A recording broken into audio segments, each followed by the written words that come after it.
I did purchase the Vette. Horsepower Hobby. Welcome back to Horsepower Hobby. I am Jay, aka Torque. And in today's video, guys, it's kind of a part 2 to the last video. If you haven't watched the last video, do make sure you make your way on over to it after this video. But if you haven't subscribed to the channel already, go ahead and hit the subscribe button, also hit the like button.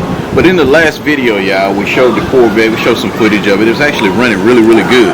But the moment we drove back in this driveway, the thing started acting up again. It's actually reading that it's running hot, but then it's not. And so it's kind of weird. So we're going to fix that solution today. What I'm planning to do now is to go to the local auto parts store. We're going to go ahead and pick up the engine, the engine coolant temperature sensor, so the ECTS. So we're going to go ahead and pick that up right now. We get ready to hop on this road here and cruise on down to the local auto parts store.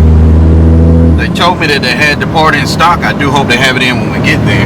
They did not verify it. I should have asked them to verify it, but we're already on our way and we'll be there probably in about 6 or 7 minutes. So kind of pointless to call them at this point, but hopefully we can put that piece in and that'll fix the issue, because other than that I don't really see what could be causing that issue. I mean, it's kind of weird altogether, because before this actually went bad, or before parking the car rather, the car had no issues. So it's kind of surprising me that I'm picking it up, you know, a month later with some issues, just out of the blue in a sense. I mean, the car hasn't been driven, it's just been sitting there in the yard. So anyway, put a new battery in it, got this issue. So hopefully this will fix it. I don't think the part costs too much, about 20-30 bucks or something like that. So hopefully this will be an easy fix. It looks like it just unplugs, screws right into the side of the head on the driver's side, and should be good to go. So I'm hoping that works, but I don't know. So I see you guys at the auto parts store. Cross your fingers that they have the part.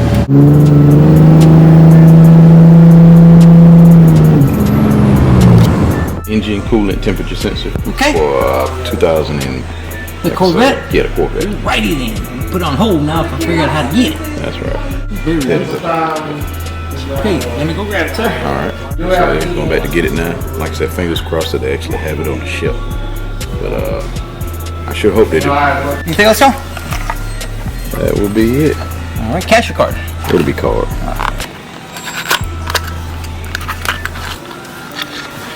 Alright, yeah, so looks like they have it in stock. Hopefully this is the easy fix to all the issues that the Corvette or the lambvette has been giving us. So we'll try to put this on and be good to go, hopefully.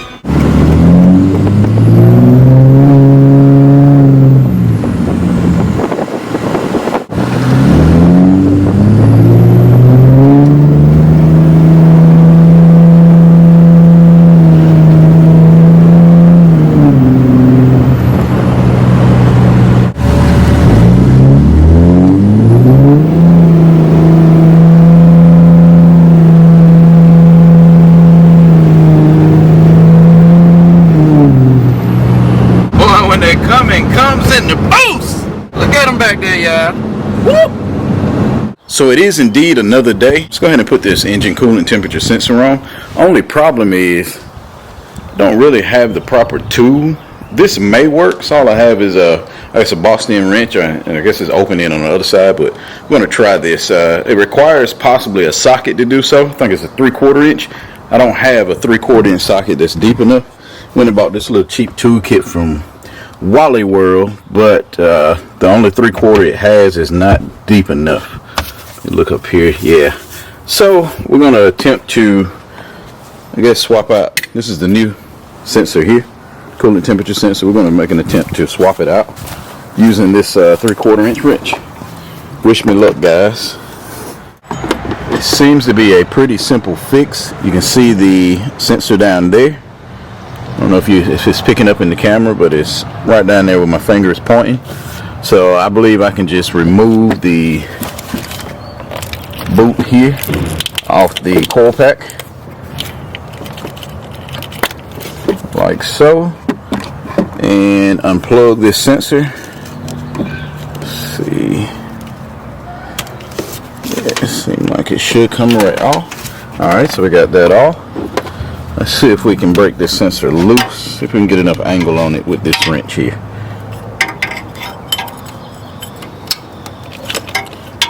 This may just work, guys. And if you haven't subscribed to the channel already, make sure to hit that subscribe button. And also like this video. Let's hope we can get this off. I don't know if it's going to pour out any fluids or anything like that. I hope it doesn't.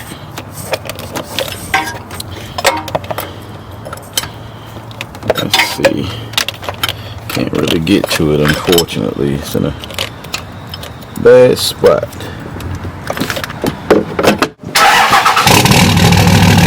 As you guys can guess, I did not get the sensor off with the tools that I had on hand, so I'm actually heading to, I guess, the local auto parts store, or the local tool store rather, to get some deep sockets, because what I have is not working out. Man, this thing sounds so good under the underpass. But yeah, hopefully once I get the deep well socket, then I can install this with no problem.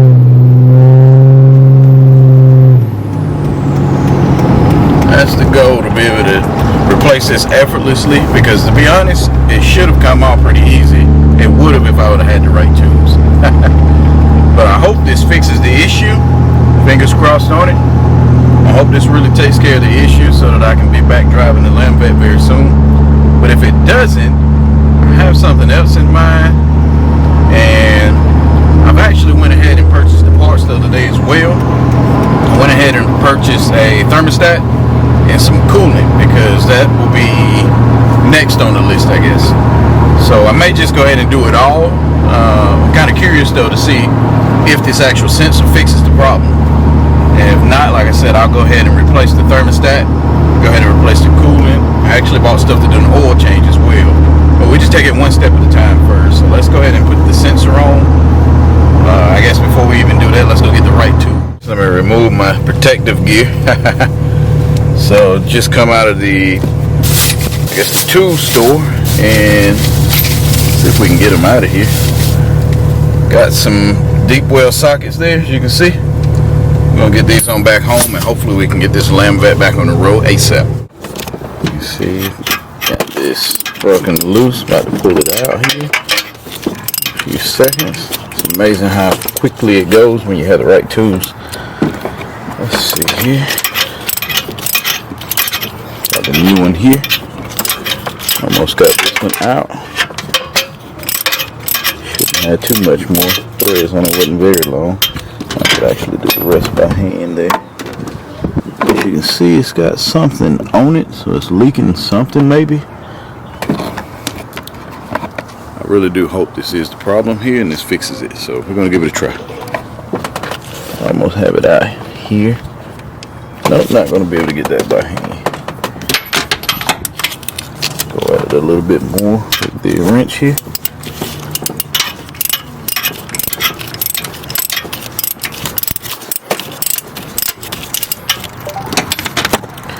I better get it out the rest of the way now. Let's see. Yeah, I got a little drip there, so we can get the new one back in it. And we'll take a look at this old one. Yeah, I don't want to leak too much out here. Let's take a look at the old one, y'all. I don't know if the camera's focusing. Yeah, that may just be a little bit of a oil leak or something around it. Not really sure. So funny story, I just assumed that this thing, because it is an LS engine, it had Dexacool in it, but apparently the last people that owned this car, I guess the last one, somebody that owned it previously rather, put the green stuff in it. So I may have to go back to Wally World and swap out all the Dexacool that I just purchased for the green stuff.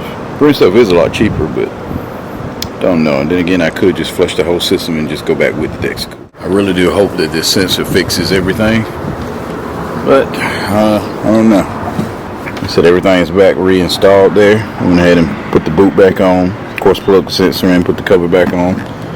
So now it is time to move the 05 Cummins out of the way, hop in the Lambvette and take it for a spin to see if it runs hot again. Alright, let's see if we can get this thing to fire up.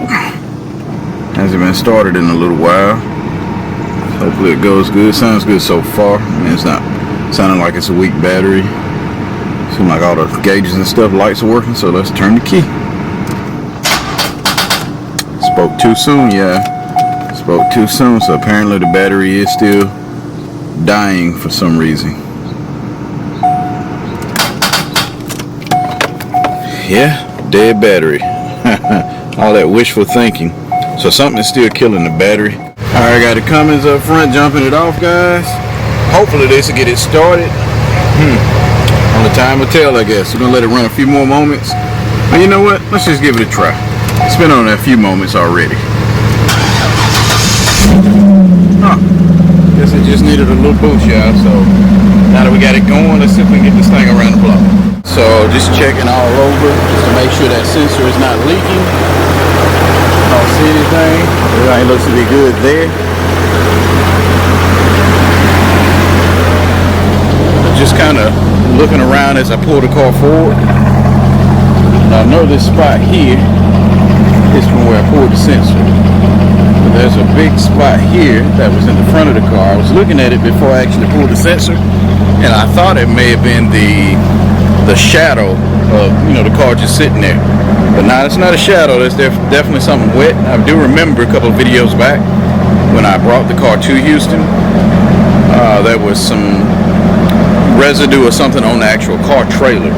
I didn't know if it was oil, didn't know what it was, but I mean, it's coming from the front of the engine area. Makes me think it could be a water pump. I hope not, but I'm going to do a little bit of research into that to see. I need to figure out what a water pump weep hole is. I need to locate it and see if I can figure out if it's weeping out of the weep hole. I mean, that could be the problem with this thing and the reason why it's trying to run hot. But something we need to really narrow down very, very quickly. That way we can enjoy this thing. So, I mean, it sounds good so far. When I first crank it up, I did hear some, every once in a while, like a little squeak noise. Thought that it could have been the belt on the thing, but could be a water pump. Could be the bearings in the water pump are going bad. So, not really sure. But I mean, as of right now that it's kind of heating up a little bit to operating temperature, it's actually running pretty smooth.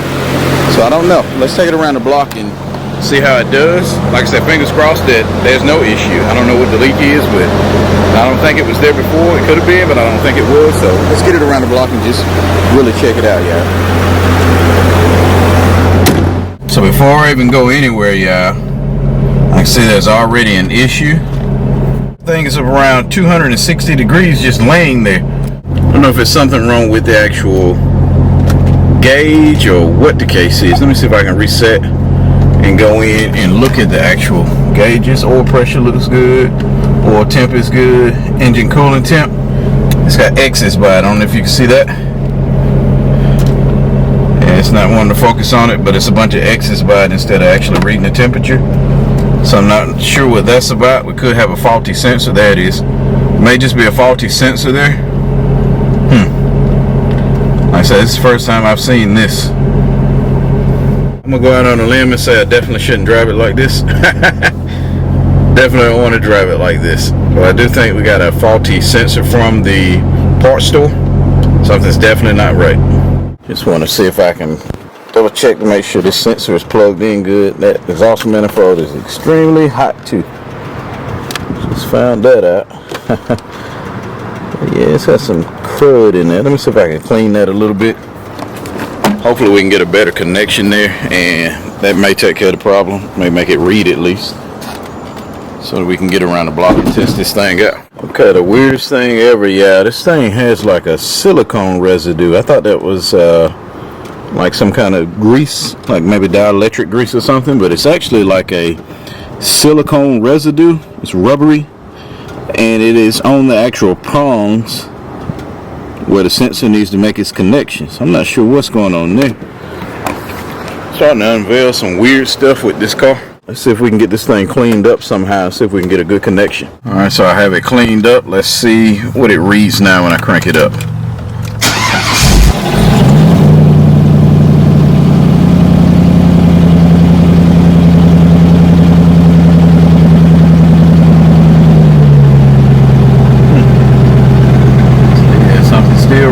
Sensor there. I may have to pull that sensor back out and take that back to the auto parts store, but something is definitely wrong. At least it was reading, I don't know, somewhat okay with the other sensor. I know it's definitely not supposed to read the way it's reading. Yeah, still reading. The temperature is X'd out. So yeah, we need to figure out a solution for that. So I swapped back from the new sensor to the old sensor so that I can go and swap out the new sensor at the auto parts store to get a better one, because I thought I was having sensor issues. But in the midst of all that, I decided to plug in the old sensor to see if I'm reading with the triple X's across it. And when I plugged it in, it actually read with the X's across it. So there's something going on with the electrical. So what I ended up doing is looking back at that pigtail again, and it's something fishy going on with the pigtail. I believe somebody maybe siliconed that pigtail inside of that old sensor. So maybe that's our issue all along. I'm not 100% sure. I'm going to head on over to the tool store again, and this time I'm going to pick up a set of picks so that I can pick out the silicone rather on that pigtail and see if I can fix that pigtail. And I'm also going to look for some of those replacement prongs to be able to put inside that pigtail. I don't know if I'll be able to find that at the tool store, but let's give it a shot. But this time, y'all, we are taking the a.k.a. Always is a wonderful thing to be able to drive one of these Hellcats. These things are amazing, y'all. We're going to cruise on out and see if we can get these tubes before the store closes. No stuff is closing earlier now that we got all this chaos going on in the world, but let's head on over.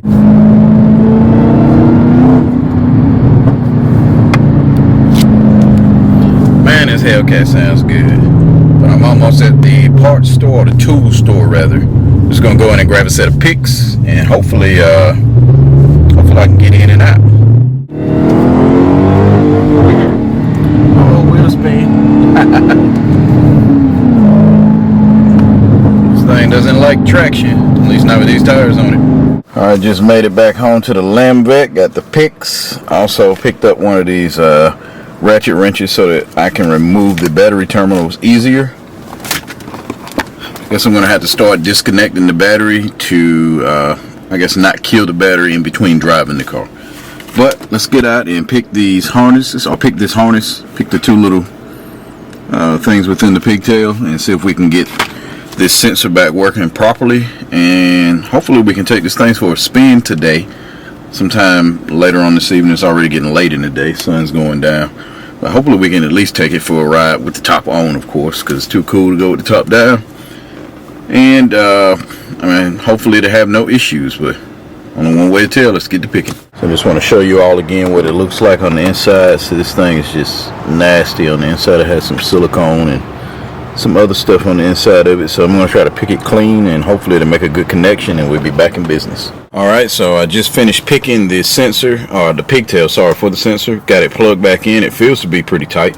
So I'm about to crank it up, and let's see if this thing is ready to rock. I hope it is. Here we go.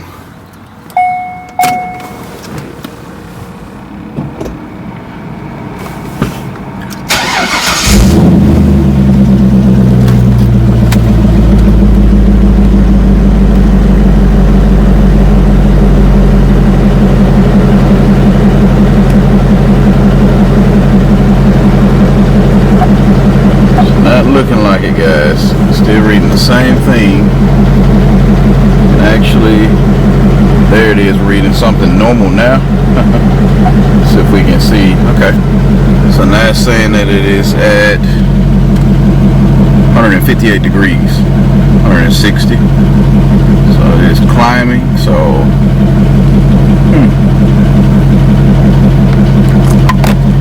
we may have just fixed the issue. Let me close down the trunk, close down the hood, and take this thing for a spin, and let's see if we got this thing with focus. It will not focus, but it's sitting around 192, and this is with the old sensor in.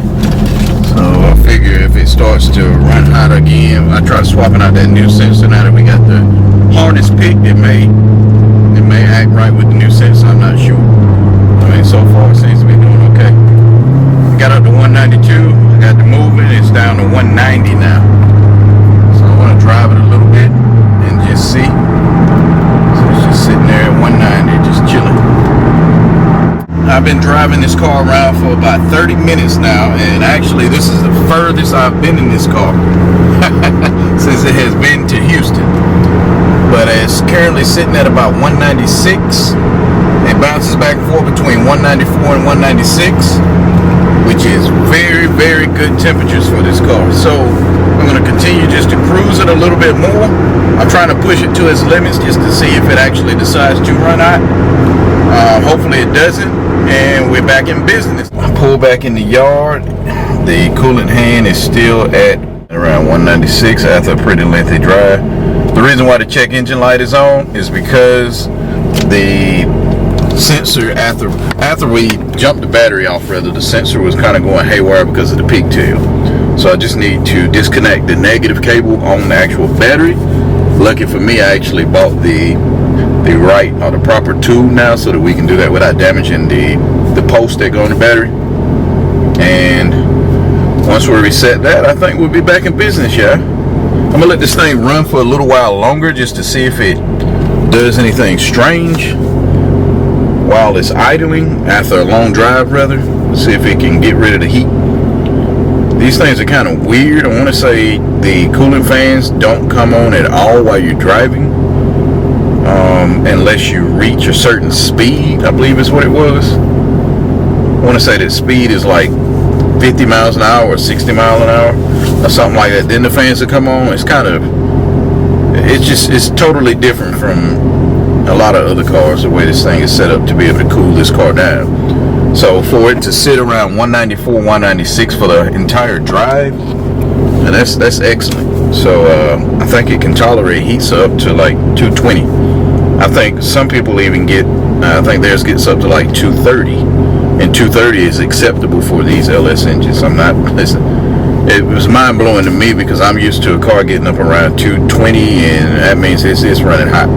But for this LS engine, it's like I said, it's totally different the way these things are set up. So we'll keep an eye on it, we'll monitor it, and I'll be back with you guys shortly. Alright, yeah, so the car's been running about maybe 20 minutes here in the driveway since I pulled back up, and still at 194. So safe to say that the lambvette is back. It is back. So it's been a long journey, it seems, to be able to get it to Houston and to get it to run properly, but we made it. So now one big step completed. We have the lambvette back going. Now hopefully we can get over this hump with whatever's going on in the world, and we can get back to some normalcy so that we can attend some car meets safely, and I'm gonna just go have some fun.